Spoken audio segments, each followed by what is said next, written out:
बुर्ज खलीफा के बारे में ये बातें आप नहीं जानते होंगे। दुनिया की सबसे ऊंची इमारत बुर्ज खलीफा का जब निर्माण कार्य चल रहा था तब सब कुछ प्लान के अकॉर्डिंग बिल्कुल सही चल रहा था, लेकिन तभी एक बड़ी प्रॉब्लम सामने आ गई। ग्राउंड पर मिक्स होने वाला कंक्रीट जब ऊपर पहुंचता तब वो ऊपर पहुंचने से पहले ही जम जाया करता था। फिर इस प्रॉब्लम का सोल्यूशन कैसे निकला? बुर्ज खलीफा के टॉप पर लगा 200 मीटर लंबा और 350 टन वजन वाले स्टील के पाइप को बुर्ज खलीफा के ऊपर पहुंचाने वाली कोई मशीन दुनिया में नहीं थी। फिर इस पाइप को बुर्ज खलीफा के ऊपर कैसे पहुंचाया गया और बुर्ज खलीफा में लगे शीशे की वजह से इसके अंदर का तापमान 100 डिग्री सेल्सियस तक पहुंच गया था। फिर इस तापमान को कम करने के लिए क्या किया गया? बुर्ज खलीफा के निर्माण के दौरान आने वाली ये कुछ ऐसी चुनौतियां हैं जिसके बारे में हम आपको आज की वीडियो में बताने वाले हैं। तो चलिए शुरू करते हैं आज की ये वीडियो और जानते हैं बुर्ज खलीफा के निर्माण में आने वाले उन सारी चुनौतियों के बारे में जिनसे पार पाकर बुर्ज खलीफा बना world's tallest building. Oil based economy से निकलकर टूरिज्म हब बनने के मकसद के साथ ही दुबई में दुनिया की सबसे ऊंची इमारत बनाने का प्रस्ताव पेश किया गया। प्रपोजल एक्सेप्ट हो जाने के बाद 6 जनवरी 2004 को दुनिया की सबसे ऊंची इमारत की बुनियाद का काम शुरू हुआ। बुर्ज खलीफा की डिजाइनिंग की जिम्मेदारी American architectural and engineering firm Skidmore, Owings and Merrill को दी गई। बुर्ज खलीफा का डिजाइन तैयार करने वाली टीम का लीडर एड्रियान स्मिथ को बनाया गया। इंजीनियरिंग वर्क के लिए हाइडर कंसल्टिंग और आर्किटेक्चर वर्क के लिए NORR ग्रुप कंसल्टेंट्स को चुना गया। कंस्ट्रक्शन की जिम्मेदारी सैमसंग CNT को दी गई, जिसने बुर्ज खलीफा से पहले दुनिया की सबसे ऊंची इमारत रही ताइपेई 101 का भी निर्माण किया। बुर्ज खलीफा के फाउंडेशन के निर्माण में स्टील के 192 पाइप का उपयोग किया गया। स्टील के प्रत्येक पाइप का डायमीटर 1.5 मीटर और लंबाई 43 मीटर थी, जिसे जमीन में 50 मीटर अंदर डालकर कंक्रीट से भरा गया। फाउंडेशन के निर्माण में 1,10,000 टन कंक्रीट का उपयोग किया गया। फाउंडेशन के निर्माण के लिए स्पेशल मिक्सचर ऑफ कंक्रीट का तैयार किया गया, जो कि बिल्डिंग के अत्यधिक वजन के एक्सट्रीम प्रेशर को और दुबई के एक्सट्रीम टेम्परेचर को सहन कर सके।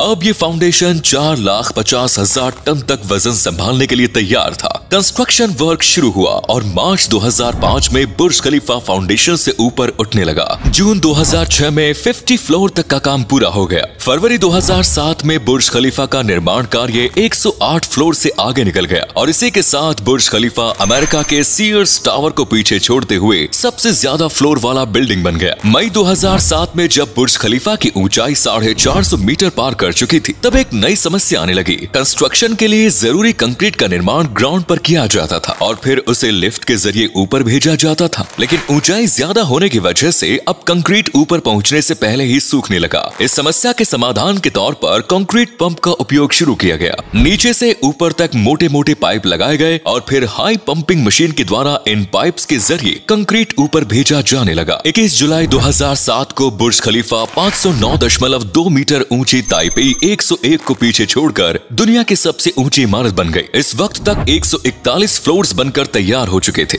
12 सितंबर 2007 को 555.3 मीटर ऊंचाई हासिल करने के साथ ही Burj Khalifa world's tallest free standing structure बन गया। बढ़ती ऊंचाई के साथ रिकॉर्ड टूटने का सिलसिला जारी रहा। 7 अप्रैल 2008 को TV transmission tower KVLV TV मस्त को पीछे छोड़ते हुए बुर्ज खलीफा दुनिया का सबसे ऊंचा मैन मेड स्ट्रक्चर बन गया। बुर्ज खलीफा के टोटल 163 फ्लोर्स का काम पूरा हो जाने के बाद इसके टॉप पर स्टील का पाइप लगाना था, जिसकी लंबाई 200 मीटर, डायमीटर 2.10 मीटर और वजन 350 टन था। यहाँ मसला ये था कि दुनिया में कोई भी ऐसा क्रेन नहीं था जो इस पाइप को इतनी ज्यादा ऊंचाई तक ले जा सके। इस प्रॉब्लम का सोल्यूशन निकालते हुए इंजीनियर्स पाइप को छोटे छोटे टुकड़ों में 156वें फ्लोर्स पर ले गए और वहां ले जाकर इसकी वेल्डिंग की गई। पाइप की वेल्डिंग और इसे ऊपर पहुंचाने के लिए 157वें फ्लोर से टॉप फ्लोर तक की छत को तोड़कर रास्ता बनाया गया और फिर मशीनों की मदद से पाइप को बुर्ज खलीफा के ऊपर लगा दिया गया।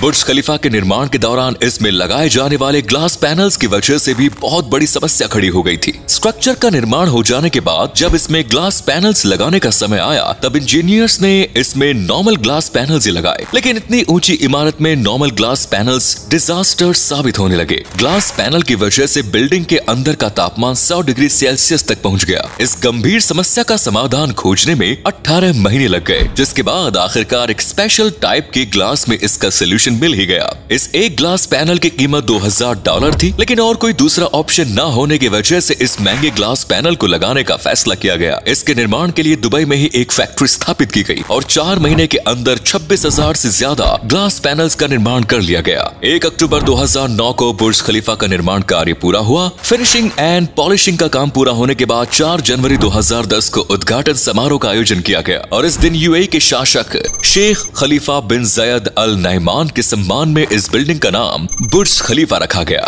इस मल्टीपर्पज बिल्डिंग के निचले फ्लोर्स बिजनेस पर्पज के लिए, 20वें फ्लोर से 108वें फ्लोर तक 900 प्राइवेट रेजिडेंशियल अपार्टमेंट्स हैं। ये सभी अपार्टमेंट्स लॉन्च होने के 8 घंटे के भीतर ही बिक गए। इसके अलावा बाकी सभी फ्लोर्स में से अधिकतर फ्लोर्स पर कॉर्पोरेट ऑफिसेज और होटल्स हैं। 122वें फ्लोर पर एटमॉस्फेयर रेस्टोरेंट, 123वें फ्लोर पर स्काई लॉबी और 124वें फ्लोर पर indoor and outdoor observation deck स्थित है। बुर्ज खलीफा में कुल 57 एलिवेटर्स और 8 एस्केलेटर्स लगाए गए हैं। इसके एलिवेटर्स की स्पीड 10 मीटर पर सेकंड है, जो कि दुनिया के सबसे तेज एलिवेटर्स में से एक है। इस एलिवेटर से ग्राउंड फ्लोर से 124वें फ्लोर तक जाने में सिर्फ 1 मिनट लगता है। ग्राउंड फ्लोर से लेकर 160वीं फ्लोर तक इसमें कुल 2909 सीढ़ियां हैं। बुर्ज खलीफा के निर्माण में कुल 3,30,000 मीटर क्यूब कंक्रीट का उपयोग किया गया। कंक्रीट के अलावा इसमें 55,000 टन स्टील रबर का भी उपयोग किया गया। उम्मीद है आज की वीडियो पसंद आई होगी। कमेंट जरूर करके बताएं कि कैसी लगा और ऐसे ही और वीडियोस देखते रहने के लिए चैनल को जरूर सब्सक्राइब करें। धन्यवाद।